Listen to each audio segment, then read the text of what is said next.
صندوق النقد الدولي باختصار شديد سنة 45 بعد انتهاء الحرب في 3 مؤسسات دولية تم عملهم في العالم، الصندوق والبنك ومنظمة الأمم المتحدة. الصندوق باختصار كده عبارة عن جمعية بين دول العالم، في 183 دولة من دول العالم، ال 193 دولة.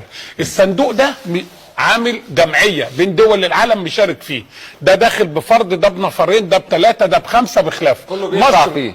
مصر داخله بنفر قيمته 1.6 مليار دولار. تمام. الصندوق بيجمع الفلوس دي يعمل بيها ايه؟ ما بيشحتهاش، بيخليها معاه، اي دوله محتاجه يقول له عينيا اديك، بس بشروط. ممنوع تقترض اكتر من 3 امثال حصتك. فمصر حصتها 1.6، 3 امثال حصتها يبقى 4.8. يبقى اللي بيسال ليه ما ناخدش 5 مقفولين، نقول له يا استاذ ما ينفعش، انا اخد 5 يبقى نزود حصتنا تحت. يبقى ده مبدئي. تمام. الصندوق عارف ان سمعته سيئه من سنه 45 لحد 2004. جه سنه 2004 الناس بتوع الصندوق وقفوا حلفوا بالطلاق، ما يكلموا حد ولا دوله ولا يقول للراجل بنفرض عليك شروط، انما يسالك مجموعه اسئله. لو الاستاذ مجدي رايح البنك اللي جنبينا هنا يقترض 5000 جنيه، البنك يساله اسم حضرتك ايه؟ يقول له مصر. سعادتك مشارك معانا هنا والله او ليك حساب عندنا؟ يقول له اه والله انا ب1.6. طالب قد ايه؟ 4.8. يبص كده في الكتالوج 3 امثال يقول له اوكي. سيادتك ناوي تاخد الفلوس وتجري يا مصر او يا استاذ مجدي؟ يقول له لا والله انا ادفع. تدفع منين؟ نفسي اخد الفلوس واجري مثلا. لا مش هينفع. الناس هناك خواجات وفاهمين. هتدفع منين يا استاذ مجدي؟ يقول له ما انا عندي ايرادات الدوله. طب ايراداتك قد ايه؟ اديني كشف مرتبك يا استاذ مجدي. اللي بيطلب من اي حد فينا. تقول له يعني المساله مش لا عايز يساعدنا ويدينا الفلوس وخلاص. مفيش الجو ده يا بيه، احنا مصدرين لله. حضرتك بتقول اللي بيحصل مع الحكومه المصريه دلوقتي مع اي حكومه. كمل. يقول له حضرتك بتنفق قد ايه من المرتب ده بقى؟ يقول له انا بنفق قد كده. يقول له يا استاذ طب ما انت عندك عجز، هتسددني ازاي؟ يقول له لا ما انا ان شاء الله بقى ناوي اشتغل بعد الظهر، هجيب لتوك توك اشتغل عليه فزود ايراداتي. وهشارك على محل شاي وقهوه فهزيد ايراداتي على اي حد. تمام. طب انفاقاتك زاد؟ يقول له والله ما انا كنت بدي امي نفقه هلغيها. العيال باكلوا 3 رغيفه في الطاقه هخليهم رغيف، مش كده؟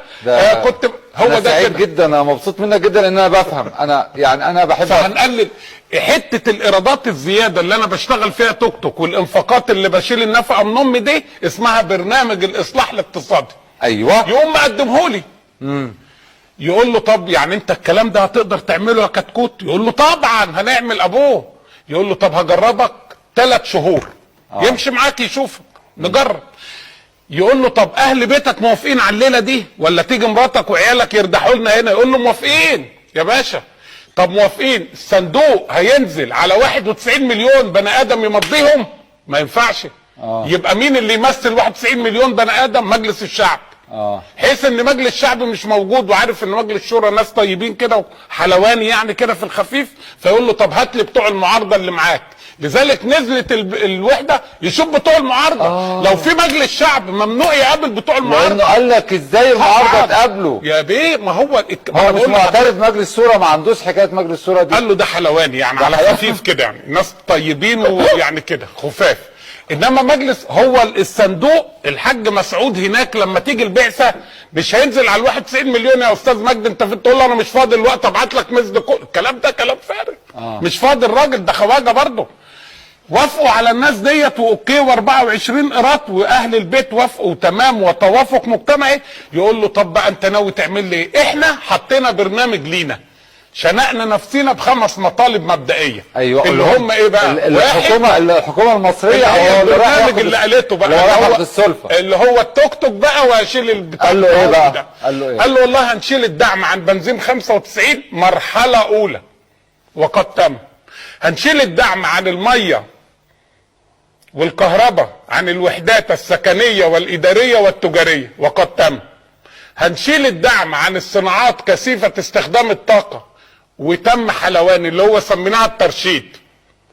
هنفرض مجموعه من الضرائب اللي تم فرضها، نرجع بقى اللي هو ده تم فرضها اول يوم الساعه 4 الظهر يوم 4/12/2012. لغاها السيد الرئيس 4 الفجر 5/12/2012. تواريخي مظبوطه يا ريس؟ ما تقدرش تقول الكلام.